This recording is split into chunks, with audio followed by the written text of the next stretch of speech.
நம்ம ரெடியா? எந்த வகுப்பு படிக்கிறீங்க? 3ஆம் வகுப்பு. இப்போ நீங்கள் என்ன விளையாடுறதுக்கு ரெடியாக நிற்கிறீங்க?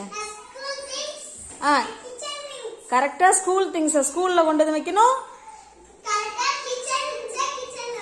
விளையாடலாமா?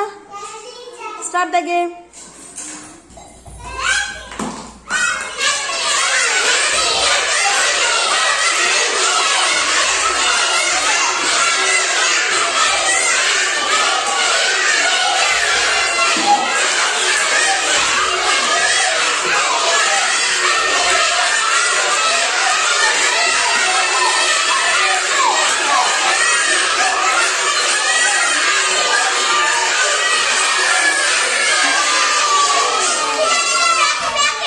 வாங்க வாங்க.